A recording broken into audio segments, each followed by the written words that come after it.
അസ്സലാമു അലൈക്കും വറഹ്മത്തുള്ളാഹി വബറകാതുഹു.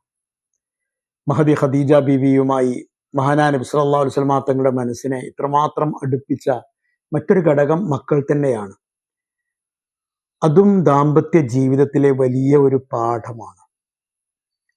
മക്കൾ മക്കൾ സത്യത്തിൽ അവരുടെ ഉമ്മയെയും ഉപ്പയെയും മാനസികമായി ബന്ധിപ്പിക്കുകയോ അല്ലെങ്കിൽ അവർ തമ്മിലുള്ള ബന്ധത്തെ ശക്തിപ്പെടുത്തുകയോ ആണ് ചെയ്യുന്നത്. മഹാനായ നബി സല്ലല്ലാഹു അലൈഹി വസല്ലമ തങ്ങളുടെ മക്കളെല്ലാം ഖദീജ ബീവി പ്രസവിച്ചവരായിരുന്നു. ആ മക്കളോടൊക്കെ നബിക്ക് വലിയ സ്നേഹമായിരുന്നു. സൈനബ് റളിയല്ലാഹു അൻഹ, റുഖിയ റളിയല്ലാഹു അൻഹ, ഉമ്മു കുൽസൂം റളിയല്ലാഹു അൻഹ, ഫാത്തിമ റളിയല്ലാഹു അൻഹ. അവരുടെ ജീവിതത്തിലെ ഓരോ രംഗത്തും നബി അവരെ എത്രമാത്രം സ്നേഹിച്ചു എന്നറിയാമോ? ആ സ്നേഹത്തിന്റെ കാഴമ തന്നെയാണ്. നിസ്കരിക്കുമ്പോൾ നബിയുടെ തോളത്തൊരു കൊച്ചു പെൺകുട്ടി ഇരിക്കുന്ന രംഗം പലപ്പോഴും നമ്മൾ കേൾക്കാറുണ്ടല്ലോ ഹദീസിലൊക്കെ. ഏതാണ് ആ പെൺകുട്ടി എന്നറിയാമോ? അത് ഉമാമ റളിയല്ലാഹു അൻഹയാണ്. നബി സല്ലല്ലാഹു അലൈഹി വസല്ലമ തങ്ങളുടെ ആദ്യത്തെ പേരമകൾ ഉമാമ ബിൻത് അബുൽ ആസ് റളിയല്ലാഹു അൻഹ. അതായത് നിസ്കരിക്കുമ്പോൾ പോലും, മുസ്ലിമീങ്ങൾക്ക് ഇമാമായ നബി നിസ്കരിക്കുമ്പോൾ പോലും, അത്രയും സീരിയസ് ആയ രംഗത്ത് പോലും കുട്ടിയെ തോളിൽ വെച്ച് നിസ്കാരം തുടങ്ങുക, റുക്കോയിലേക്ക് പോകുമ്പോഴും സുജൂദിലേക്ക് പോകുമ്പോഴും കുട്ടിയെ നിലത്ത് വെക്കുക, എന്നിട്ട് പിന്നെ ഖിയാമിലേക്ക് എഴുന്നേൽക്കുമ്പോൾ പിന്നെയും എടുത്തു വെക്കുക, തുടങ്ങിയ കാര്യങ്ങൾ നബിന്റെ. അപ്പോൾ അതിൻ്റെയൊക്കെ ഒരു കാരണം എന്താണെന്ന് വെച്ചാൽ ഇതിൻ്റെ സൈനബാന്റെ കുട്ടിയാണ് എന്ന വികാരമാണ്. സൈനബ ആരാണ്? സൈനബ എനിക്ക് വേണ്ടി മക്കത്തെ രാജാത്തിയായ ഖദീജത്തുൽ കുബ്ര പ്രസവിച്ചവരാണ്. ഇത്രയും വലിയ ഒരു ഹൃദയ ബന്ധമായിരുന്നു മഹാനായ നബി സല്ലല്ലാഹു അലൈഹി വസല്ലമ തങ്ങൾക്ക് ഖദീജ ബീവി റളിയല്ലാഹു തആല അൻഹയോട് ഉണ്ടായിരുന്നത്. അപ്പൊ അവരിലുള്ള ബന്ധം മാത്രമല്ലേ, കാരണം മക്കളോട് മാത്രമല്ല, മക്കളോടുള്ളത് മരുമക്കളോടും ഉണ്ടായിരുന്നു. അബുൽ ആസിന്റെ കാര്യം നമ്മൾ പറഞ്ഞു. അബുൽ ആസ് പിന്നീട് ഇസ്ലാം മതം സ്വീകരിച്ചു. അപ്പോ നബി സല്ലല്ലാഹു അലൈഹി വസല്ലമ തങ്ങൾ തന്റെ മകൾ സൈനബിനെ തന്നെ അബുൽ ആസിന് നൽകുകയുണ്ടായി. മരുമക്കളോട് ചെയ്ത കാര്യം. നബി കയ്യിലിട്ട് വളർത്തിയ ആളായിരുന്നു മറ്റൊരു മകൻ അലി ബിൻ അബി ത്വാലിബ് റളിയല്ലാഹു അൻഹ, ഫാത്തിമ ബിബി റളിയല്ലാഹു അൻഹയുടെ പ്രിയപ്പെട്ട പ്രിയതമൻ. മാത്രമല്ല നബി സല്ലല്ലാഹു അലൈഹി വസല്ലമ തങ്ങളുടെ രണ്ട് മക്കളെ ഒരാൾക്ക് ശേഷം ഒരാൾ എന്ന അർത്ഥത്തിൽ വിവാഹം ചെയ്യാനുള്ള ഭാഗ്യം ലഭിച്ച മഹാനായ സഹാബിവരനായിരുന്നു മഹാനായ ഉസ്മാൻ ദുന്നൂറൈൻ റളിയല്ലാഹു അൻഹു. ദുന്നൂറൈൻ, രണ്ട് പ്രകാശങ്ങൾ അദ്ദേഹത്തിന് പറയാൻ തന്നെ കാരണം അതാണ്. വലിയ സ്നേഹമായിരുന്നു, ആദരവായിരുന്നു. രണ്ടാമത്തെ മകൾ മരണപ്പെട്ട് അവരുടെ സംസ്കരണ ചടങ്ങുകൾ നടത്തിയിട്ട് ജന്നത്തുൽ ബക്കിയയിൽ നിന്ന് വേദനയോടെ തല താഴ്ത്തി ഖിന്നനായി ഇറങ്ങുന്ന ഉസ്മാൻ ബിൻ അഫ്ഫാൻ റളിയല്ലാഹു തആല അൻഹുവിന്റെ പിന്നിലൂടെ വന്നിട്ട് മഹാനായ നബി സല്ലല്ലാഹു അലൈഹി വസല്ലമ തങ്ങൾ പുറത്ത് കൈ വെച്ചുകൊണ്ട് പറയുന്നൊരു വർത്താനമുണ്ട്. ലൗ കാനത്ത് ഇൻദനാ സാലിസതൻ ലസവ്വജ്നാകഹ. എനിക്ക് ഒരു മകളും കൂടി ഉണ്ടായിരുന്നുവെങ്കിൽ ഞാൻ അവളെയും താങ്കൾക്ക് കെട്ടിച്ചു തരുമായിരുന്നു. നോക്കൂ, അങ്ങനെയുള്ള ഈ ബന്ധങ്ങളിലേക്കൊക്കെ വളർന്നത്, അല്ലെങ്കിൽ ഈ ബന്ധങ്ങളൊക്കെ സ്വാധീനിച്ചത് റസൂലുള്ളാഹി സ്വല്ലല്ലാഹു അലൈഹി വസല്ലമ തങ്ങളും ഫാത്തിമ ഖദീജ ബീവിയും തമ്മിലുള്ള ബന്ധം തന്നെയായിരുന്നു എന്നാണ്. അതുകൊണ്ട് തന്നെ നബിയുടെ മനസ്സിന്റെ ബന്ധത്തെ അള്ളാഹു പരിഗണിച്ചു. ഇത് നമ്മളിപ്പോൾ പ്രത്യേകിച്ച് ഇപ്പൊ പഠിക്കേണ്ട ഒരു സമയമാണ്. നമ്മൾ നബിദിനം ആഘോഷിക്കുന്നത്, നമ്മൾ മൗലിദ് കഴിക്കുന്നത്, നമ്മൾ അത്തരം കാര്യങ്ങൾ നബിയെക്കുറിച്ച് പറയുന്നത്, കേൾക്കുന്നത്, ഈ ക്വിസ് പരിപാടിയിൽ പങ്കെടുക്കുന്നത് തുടങ്ങിയതൊക്കെ തന്നെയും നബിയോടുള്ള ഒരു ഇഷ്ടം കൊണ്ട് കൂടിയാണ് എങ്കിൽ നബി ഇഷ്ടപ്പെടുന്നവരെയും നബിയെ ഇഷ്ടപ്പെടുന്നവരെയും എല്ലാം അള്ളാഹുവിന്റെ ഇഷ്ടം തേടിയെത്തും. അതാ, അതുകൊണ്ട് തന്നെ മഹാനായ നബി സല്ലല്ലാഹു അലൈഹി വസല്ലമ തങ്ങൾക്ക് ഇത്രമേൽ ഇഷ്ടപ്പെട്ട ഒരാളായതുകൊണ്ട് അള്ളാഹുവും ഖദീജ ബീവിയെ ഇഷ്ടപ്പെട്ടു. ഖദീജ ബീവിക്ക് അള്ളാഹു നൽകിയ പ്രതിഫലം എന്താണെന്ന് അറിയാമോ? സ്വർഗ സ്ത്രീകളിൽ ഒരാൾ അവരാണ് എന്ന് അലി ബിൻ അബി ത്വാലിബ് റളിയല്ലാഹു അൻഹു പറയുന്നു.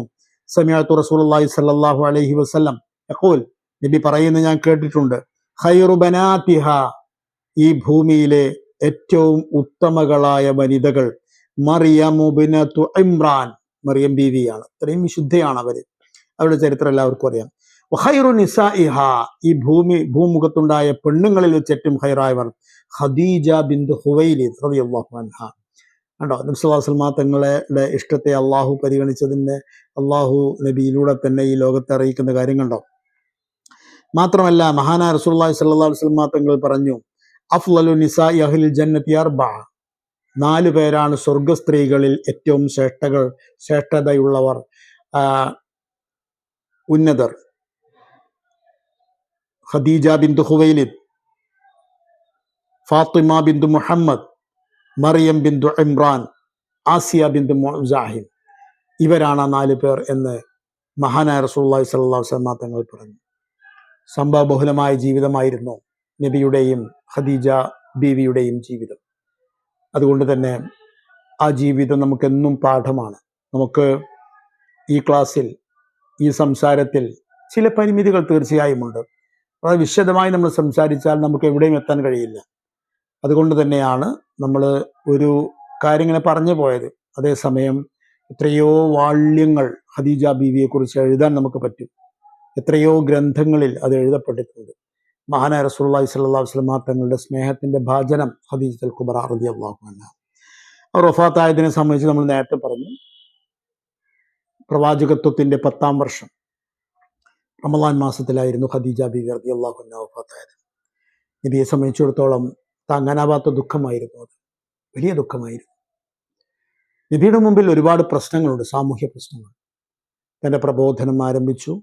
ആ പ്രബോധനത്തിനെതിരെ മക്കയുടെ ഓരോ കോണിൽ നിന്നും എതിർപ്പുകൾ ഉയർന്നു വരുന്നു. അങ്ങനെയൊക്കെയാണ്. എന്നാൽ പോലും തൻ്റെ വീട്ടിലേക്ക് എത്തുമ്പോഴേക്ക്, തൻ്റെ കുടുംബത്തിന് മുമ്പിൽ എത്തുമ്പോഴേക്ക് മഹാനായ നബി സല്ലല്ലാഹു അലൈഹി വസല്ലം തങ്ങൾക്ക് വലിയ ഒരു സന്തോഷം, ഒരു ആനന്ദം, മാനസികമായൊരു സമാധാനം ഉണ്ടാകുമായിരുന്നു.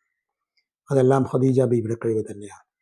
അങ്ങനെ ആ വിവാഹം അത് കഴിഞ്ഞതിന് ശേഷം പിന്നീട് നമ്മൾ 2ാമത്തെ ഭാര്യയിലേക്ക് വരികയാണ്. നബി സല്ലല്ലാഹു അലൈഹി വസല്ലം തങ്ങളുടെ 2ാമത്തെ ഭാര്യ സൗദ ബിന്തു സമാ റളിയല്ലാഹു തആല അൻഹയാണ്. അത് ആ വിവാഹത്തിന്റെ പശ്ചാത്തലം ആദ്യം നമ്മൾ കേൾക്കാം, നമുക്ക് പറയാം. മഹാനായ നബി സല്ലല്ലാഹു അലൈഹി വസല്ലം തങ്ങൾ വലിയ വേദനയിൽ, വിഷമത്തിൽ ഇരിക്കുന്ന സമയമായിരുന്നു. ആ സമയത്താണ് ഉസ്മാൻ ബിൻ മൽഊൻ റളിയല്ലാഹു അൻഹുവിൻ്റെ പത്നിയായ ഖൗല ബിന്ത് ഹക്കീം റളിയല്ലാഹു അൻഹ നബിയെ കാണാൻ വരുന്നത്. മക്കായിലാണ്. മക്കായിൽ നിന്ന് മദീനയിലേക്ക് പുറപ്പെട്ടിട്ടില്ല, അതിന് മുമ്പ് തന്നെയാണ്. അതായത് നുബുവത്തിന്റെ 10ാം വർഷം തന്നെ ഖദീജ ബീവി മരണപ്പെട്ട് ആ ദുഃഖത്തിൽ ഇങ്ങനെ ഇരിക്കുന്ന സമയത്താണ് ഖൗല ബിന്ത് ഹക്കീം റളിയല്ലാഹു അൻഹ വരുന്നത്. നബി സല്ലല്ലാഹു അലൈഹി വസല്ലം തങ്ങളുടെ വീടുമായും കുടുംബവുമായും വളരെ അടുത്ത ബന്ധം പുലർത്തിയിരുന്ന 2 പേരായിരുന്നു ഉസ്മാൻ ബിൻ മൽഊൻ റളിയല്ലാഹു അൻഹുവും അതുപോലെ തന്നെ നബി സല്ലല്ലാഹു അലൈഹി വസല്ലം തങ്ങൾ പലപ്പോഴും എൻ്റെ സഹോദരൻ എന്നാണ് ഉസ്മാൻ ബിൻ മൽഊൻ റളിയല്ലാഹു അൻഹുവിനെ വിളിക്കാൻ. അവർ തമ്മിലുള്ള ബന്ധത്തിന് ഒരുപാട് കാരണങ്ങളുണ്ട്. അത് നമുക്ക് മറ്റൊരു അധ്യായത്തിൽ ഇൻഷാ അല്ലാഹ് പഠിക്കാം. ഏതായിരുന്നാലും ആ സമയത്ത് ഖൗല ബിന്ത് ഹക്കീം റളിയല്ലാഹു അൻഹ, ഉസ്മാൻ ബിൻ മൽഊൻ റളിയല്ലാഹു അൻഹുവിൻ്റെ പത്നി വരികയാണ്. എന്നിട്ട് നബി സല്ലല്ലാഹു അലൈഹി വസല്ലം തങ്ങൾ ചോദിച്ചു, നബിയെ, നബി സല്ലല്ലാഹു അലൈഹി വസല്ലം തങ്ങളുടെ അടുക്കൽ വന്നുകൊണ്ട് അവർ പറഞ്ഞു, യാ റസൂലല്ലാഹ് കന്നി അറാക ഖദ് ദഖൽത ഖുല്ല.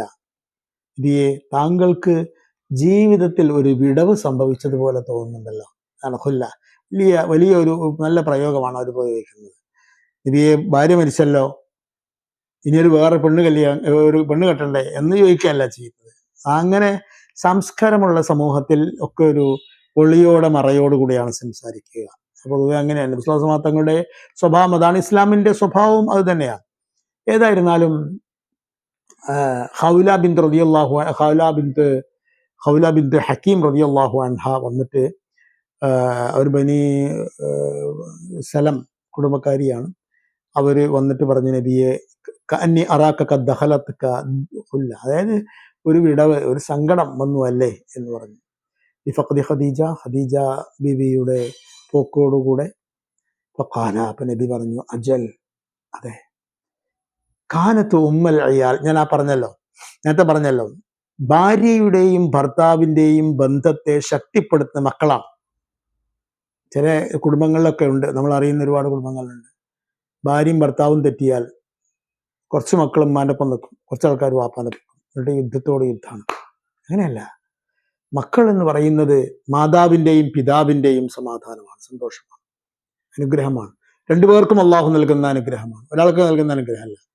ഒരു പെണ്ണിന് സ്വന്തമായി പെണ്ണാണ് പ്രസവിക്കുന്നത് സംഭവിച്ചു, പക്ഷെ എങ്കിലും അതിന് ഒരാൺ കാരണക്കാരനാവാനുള്ളൂ. എക്സ് ഒരാളെത്താ ഉള്ളത്, വൈ ആണ് ഇവിടെ ഉള്ളത്. അതുകൊണ്ട് ഈ എക്സും വൈയും കൂടാതെ ഇനി നതീജ ഉണ്ടാവില്ല. അതുകൊണ്ട് ഖദീജ ബീവി റളിയല്ലാഹു അൻഹായെ സംബന്ധിച്ച് ചോദിച്ചപ്പോൾ നബി പറഞ്ഞു, കാനത്ത് ഉമ്മൽ അയ്യാൽ, കുട്ടികളമ്മയായിരുന്നു, കുട്ടികളുടെ ഉമ്മയായിരുന്നു. അത് വല്ലാത്തൊരു ആശയമാണ്. റബ്ബത്തുൽ ബൈത്ത്, വീടിന്റെ, കണ്ടോ? അപ്പോൾ അത് പറയുമ്പോഴേക്ക് പെണ്ണുങ്ങളിൽ പുതിയ പെണ്ണുങ്ങൾ ദേഷ്യപ്പെടുകയാണ്. ഞങ്ങളൊക്കെ വീട്ടിൻ്റെ ഉള്ളിൽ നോക്കാനായി, ദുനിയാവൊക്കെ നിങ്ങൾ നോക്കണേ നോക്കിക്കോളൂ, കുഴപ്പമില്ല. പക്ഷെ എന്തിനാ വിജയിക്കുന്നുണ്ടോ അല്ലേ, അതൊക്കെ നോക്കിക്കോളൂ. കാരണം ഓരോന്നിനും സൃഷ്ടാവായ അള്ളാഹു നമ്മളെ ഓരോരുത്തരും ഇങ്ങനെ ഓരോന്ന് തന്നു വിട്ടൊക്കെയല്ല, മറിച്ച് നമ്മളെ ഓരോരുത്തരെയും ഓരോ ചുമതലകളും ആ ചുമതല നിർവഹിക്കാൻ ആവശ്യമായ കഴിവുകളും ശേഷികളും മാനസികമായ ശാരീരികമായ വിഷയങ്ങളും എല്ലാം നൽകിക്കൊണ്ടാവും. അങ്ങനെ ഖദീജ ബീവി റളിയല്ലാഹു തആല അൻഹയുടെ മരണത്തിന് ശേഷം ഇവർ വന്നപ്പം വലിയ വേദന തന്നെയാണ്, വിഷമം തന്നെയാണ്. അപ്പോ അഫല അഖ്തുബു അലൈക്, ഞാനൊരു കല്യാണം ആലോചിക്കട്ടെ നിങ്ങൾക്ക്? അപ്പൊ നബി പറഞ്ഞു, ബല, ശരി. ഫൈന്ന കുന്ന മാഷറ നിസാഇ അർഫഖു ബിദാലിക്, കല്യാണം ആലോചിക്കാനൊക്കെ നിങ്ങളാണ് ഏറ്റവും നല്ലത്. അത് വലിയൊരു അംഗീകാരം തന്നെയാണ്, വലിയ അംഗീകാരം തന്നെയാണ്. പിന്നെ നമ്മൾ ഇപ്പം എന്നിട്ട് ഞങ്ങൾ അന്വേഷിക്കുന്ന കല്യാണങ്ങൾ എന്താ പറ്റാത്തത്? അത് ലോകം എന്തെങ്കിലുമൊക്കെ ആയിരിക്കാം. പക്ഷെ നബി സ്വല്ലല്ലാഹു അലൈഹി വസല്ലം തങ്ങൾ പറഞ്ഞ ഈ സ്വഹീഹ് ഹദീസിൽ ഇതാ പറഞ്ഞത്, നിങ്ങൾക്കാണ് ആ കാര്യത്തിൽ ഒരു റിഫ്ക്കുള്ളത്, ഒരു മാർദ്ദവത്വമുള്ളത് നിങ്ങൾക്കാണ് അത് നന്നായി ചെയ്യാൻ കഴിയുക. മറ്റുള്ളവർക്കും കഴിയും, നന്നായി ചെയ്യാൻ നിങ്ങൾക്കാണ് കഴിയുക. അത് നിങ്ങൾ ചെയ്യുന്നതിന് ഒരു മനോഹാരിത കൂടുതൽ ഉണ്ടാകും എന്ന അർത്ഥത്തിലാണ് നബി പറയുന്നത്. അങ്ങനെ ആണ് രണ്ടാമത്തെ കല്യാണത്തിന്റെ വേദി ഒരുങ്ങുന്നത്. പറയാം. അസ്സലാമു അലൈക്കും വറഹ്മത്തുള്ളാഹി വബറകാതുഹു.